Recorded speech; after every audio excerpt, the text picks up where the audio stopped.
Good afternoon, everyone. Today we are going to discuss about diseases of the sclera. So, what are the characteristics of the sclera? One, it is a very strong and opaque structure. It is white and it is fibrous in nature.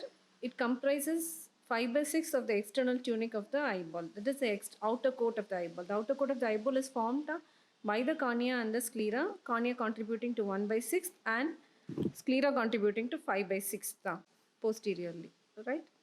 And it is avascular in nature. Because of its avascular nature, the chances of any infection or any disease of the sclera is quite rare. And it is composed of collagen and elastin fibers. The collagen, both cornea and sclera are composed of collagen, but the collagen in cornea is regularly arranged. That is why you have it has got a transparent structure, whereas here it is irregularly arranged. That's why you have a opaque structure as far as sclera is concerned. And the sclera is about 1 millimeter thick and it is thinnest beneath the attachment of the extraocular muscles. Where the extraocular muscles insert, you have around 0.66 millimeters in thickness, and beneath that around only 0.3 millimeters in thickness. So the cornea is forming the outer 1/6 of the outer coat, and sclera forms the 5 by 6 of the outer coat, right? So this is scleral, this is eye anatomy. You can see the sclera, conjunctiva, cornea, everything is marked there, and for you to understand the longitudinal section of the eyeball. So this is a sclera, the opaque 5 by 6 of the outer coat of the eyeball. Beneath the insertion of the extraocular muscles, it's only 0.3 millimeters thick, whereas posteriorly it be around 1 millimeter thick. And at the sclerocorneal junctional limbus, it's around 0.8 millimeters thick. So what are the apertures in the sclera? The sclera is going to transmit a lot of structures. It will pierce the sclera and come anteriorly, middle, and also in the posterior aspect. Anteriorly, you will have the anterior ciliary arteries and the episcleral veins. And you have also the perivascular lymphatics which will be passing through it, as well as your nerves. In middle, you have the 4 venae verticosa which exit around 4 millimeters behind the equator, and posteriorly you will have the exit of the optic nerve as well as the long and short posterior ciliary vessels and nerves will be there. So what are the layers of the sclera? The scleral layers are 3 types actually. So you have the episclera, then you have the sclera proper and the lamina fusca. Coming to the inflammations of the sclera. So there are 2 main types of inflammations of the sclera. One is episcleritis, which is the superficial inflammation of the superficial part or the episcleral portion along with the superficial scleral lamellae, and scleritis, which is the deeper portion. So what is the classification? The classification is very important. You have it classified into episcleritis and scleritis. Episcleritis is further classified into simple and nodular varieties. Diffuse and simple is otherwise called as diffuse and nodular varieties. Whereas scleritis, you have anterior scleritis and posterior scleritis. In anterior scleritis, you have non-necrotizing and necrotizing. In non-necrotizing, you have diffuse non-necrotizing anterior scleritis and nodular non-necrotizing anterior scleritis. In necrotizing, you have got it with inflammation and without inflammation. And necrotizing without inflammation goes by a special name called as scleromalacia perforans, which I'll be discussing. And then you have posterior scleritis. So the classification is important. Episcleritis is classified into simple or diffuse and nodular. And scleritis is again divided into anterior scleritis, which is non-necrotizing and necrotizing, and as well as posterior scleritis. So what is episcleritis? Episcleritis is nothing but inflammation of the deep subconjunctival connective tissue, that is episclera, along with the superficial scleral lamellae. So inflammation of the episclera along with the superficial scleral lamellae goes by the term episcleritis. Here the sclera proper is not completely involved. So what is the etiology of episcleritis? It's commonly idiopathic. It can be also due to some allergy to an endogenous toxin such as tuberculosis or streptococcal antigens, and collagen vascular diseases, especially rheumatoid arthritis, or infection with herpes zoster, herpes simplex, and syphilis can also be etiological factors for your episcleritis. What is the incidence? It is more common in females, almost in the ratio of 2:1. It is bilateral in nature usually, but it may not be simultaneously affecting both the eyes. The peak age is around the 4th to 6th decade of life. So what is the pathology? There is a lymphocytic infiltration of the subconjunctival and episcleral tissue is present. What are the symptoms? You may have an irritation, foreign body sensation, localized redness will be there, discomfort, and there will be mild to moderate pain. The patients will usually complain of pain. Pain will be there. Pain, discomfort, localized redness and irritation can be there. What are the signs? So if it is a nodular type of inflammation, you will have a circumscribed nodule which is usually 2 to 3 millimeters away from the limbus. This nodule will be hard, it will be immovable and tender in nature. The conjunctiva will be moving freely over the nodule, which can differentiate it from a conjunctival lesion. So the conjunctiva also has got a purple in color because of the deep episcleral vessels which traverse it. The deep episcleral vessels impart a purple color to the overlying conjunctiva. So this is nodulus episcleritis. You will be able to see the nodule here. This is the nodule there. This is a circumscribed nodule which is away from the limbus, and it has got a purplish color because of the deep episcleral vessels which are traversing through it. This is diffuse episcleritis. So you can see that there is no nodule as such, but diffuse episcleral vessels alone are seen through that. So the conjunctiva. So what is the cause of episcleritis? This has got a transient course. It may last for several days or weeks. Recurrence is of course very common. Sometimes you may have what is called as episcleritis periodica fugax, where the attacks are fleeting in nature and they will frequently recur.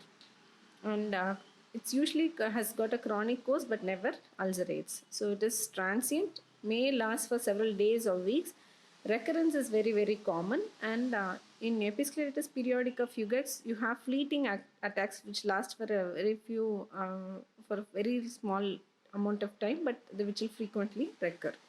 So, what are the complications? The main complication is recurrence. You can go for chronic episcleritis. It can extend deeper, leading to scleritis, which is more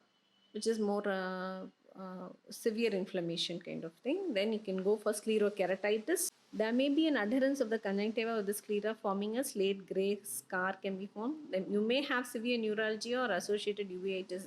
But scleritis, sclerokeratitis, uveitis, all those things are usually complications of scleritis. Episcleritis usually does not go for such amount of complications. So what is the treatment? You can give a local treatment as well as a general treatment or a systemic treatment. In local, if it is very mild variety, it may subside even with lubricants and anti-inflammatory drugs. And if it is moderate or severe, you have to go for corticosteroids, eye drops or eye ointment. Normally, we prescribe mild corticosteroids like fluoromethalone, loteprednol. And if it is not subsiding with it, you can go for prednisolone acetate 1%. Warm compresses can be given. General or systemic management, you need to add anti-inflammatory drugs. They respond very beautifully to anti-inflammatory drugs. Ibuprofen can be given in dose of 400 milligram TDS for 5 days, or aspirin 325 to 600 milligrams can be given for 4 or 5 days and can be slowly tapered. And systemic steroids also can be given. Oral prednisolone can be given 1 milligram per kg body weight, and that also can be slowly tapered if needed. And you have to control the inflammation, and if there is any underlying cause, you can treat the cause as well. So the main thing is, if it's mild, you're going to manage with lubricants, and if it is moderate or severe, you have to give corticosteroid eye drops. And if you're putting corticosteroid eye drops, you need to follow them up for glaucoma, because patients who are on corticosteroid eye drops for a long time are likely to develop complications like glaucoma, especially when you're using high, potent steroids like prednisolone acetate, dexamethasone or betamethasone. And with fluoromethalone and low potency steroids like fluoromethalone and loteprednol, the risk of developing glaucoma is a little bit less. So we move on to scleritis. Scleritis is nothing but inflammation of the deep scleral tissue. You have got two varieties, anterior and posterior. Anterior is again divided into necrotizing with inflammation and without inflammation, and non-necrotizing. Okay. So posterior, so anterior is present in is responsible for 95% of the cases, whereas posterior is quite rare, present in 5% of the cases. So what is the etiology? Here connective tissue disorder is the commonest etiology, especially rheumatoid arthritis, polyarthritis nodosa, systemic lupus erythematosus, non-specific arthritis, Wegener's granulomatosis. That is your granulomatous polyangiitis. That is very significant. It occurs in almost 50% of the cases. You are able to identify a connective tissue disorder like the above. Herpes zoster can also be part of the etiology. In addition to that, tuberculosis, sarcoidosis, syphilis, leprosy, all your granulomatous diseases can be presenting with scleritis. Incidence, it is commonly bilateral. It's common in women. I told you 2:1 is a ratio, and it's common in the 4th to 5th decade of life. What is the pathology? There is an immune complex deposition in the sclera which causes inflammation. Marked lymphocytes infiltration will be there in the scleral lamellae. There will be breakdown of the lamellae with necrosis, scleral thinning, and also inflammation of the underlying uveal tract. What are the types? You have non-necrotizing, which is of two types, diffuse and nodular. Diffuse non-necrotizing type, nodular non-necrotizing scleritis, and then necrotizing scleritis. And necrotizing is further divided into with inflammation and without inflammation. Symptoms, a deep-seated pain. Pain will be the predominant complaint. Deep-seated pain, there will be redness and lacrimation are the predominant symptoms in this group. What are the signs? In diffuse anterior scleritis, you can see multiple hard whitish nodules of the size of a pinhead in the sclera. And in nodular scleritis, again you can see one or more nodules similar to that of episcleritis, but it will be less circumscribed than episcleritis. And it has got a dark red or a bluish appearance. You can see the bluish nature because there will be some amount of scleral thinning through which you'll be able to see the underlying uvea, which gives a bluish appearance. It's well appreciated when you take the patient to natural light, not under tube light or other things. When you take the patient to natural sunlight, you'll be able to appreciate the bluish nature of the nodular scleritis, unlike episcleritis where you do not have a bluish color. So it has got a bluish or a porcelain-like semi-transparent appearance. So you have diffuse variety as well as nodulous varieties. Nodular variety will have a nodule which is less circumscribed than that of episcleritis and has got a characteristic bluish in color. So this is scleritis. You can see the overlying thinning and the underlying uvea you can see through it, giving a bluish appearance. So we move on to necrotizing scleritis. Anterior necrotizing scleritis with inflammation is that here you have avascular patches which lead to perforation. There is marked thinning of the sclera. There will be usually scleritis is associated with anterior uveitis, keratitis, and it can also progress to cataract. There can be melting of the cornea secondary to the keratitis, that is called as keratolysis, and you can also have secondary glaucoma due to trabeculitis. So all these things are common with the necrotizing scleritis. So you have avascular patches which can lead to perforation. There's marked thinning of the sclera which leads to perforation. It's usually associated with the anterior uveitis, keratitis, cataract or secondary glaucoma. Anterior necrotizing scleritis without inflammation goes by a specific term, scleromalacia perforans. This is painless. There is no pain here. It's painless. It is associated with rheumatoid arthritis very commonly, and there is scleral thinning and rarely perforation will occur. So even though perforation is rare, but without any inflammation, the perforation occurs. That's why it's called as scleromalacia perforans. This sclera becomes softened and thinned out and goes for perforation. So this is scleromalacia perforans. You can see the perforated portion. So coming to posterior scleritis, even though rare, can occur in 5% of the cases. There is an inflammation of the posterior sclera associated with thickening of the sclera. Okay, and it is usually not associated with any systemic disease. You will have a decrease in vision, there may be proptosis, restriction of extraocular movements as well as macular edema will occur. And if it continues unabated or unrecognized, it will go for choroidal detachment, even exudative retinal detachment in later stages. So it's important to recognize posterior scleritis when you have decreased vision, proptosis, restricted ocular movements and also macular edema, and if untreated it can go for choroidal detachment and exudative retinal detachment. So the characteristic appearance of posterior scleritis in B scan is what is called as the T sign. You can see the markedly thickened, so this is the markedly thickened sclera on either side of the optic nerve, and this is a choroidal detachment. This is a choroidal detachment with the thickened sclera. So this is a classic T sign, a markedly thickened sclera, and you're seeing along with the acoustic shadowing of the optic nerve. It's a T sign, and this is a choroidal detachment. What are the investigations you will do?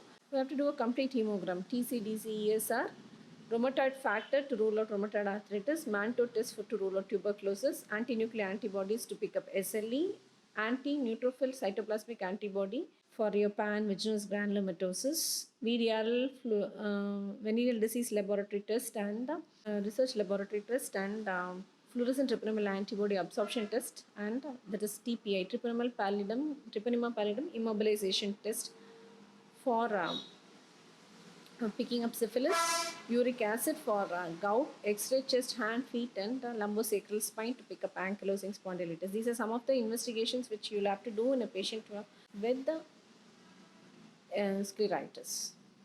So, what are the complications of scleritis? Remember, scleritis is a very severe inflammation. When all these pinhead-like nodules can coalesce around the cornea, around the limbal region, and it can cause an annular scleritis. You can have an uveitis. So you can have it can be manifest as iritis, cyclitis, anterior choroiditis, and can even go for choroidal detachments.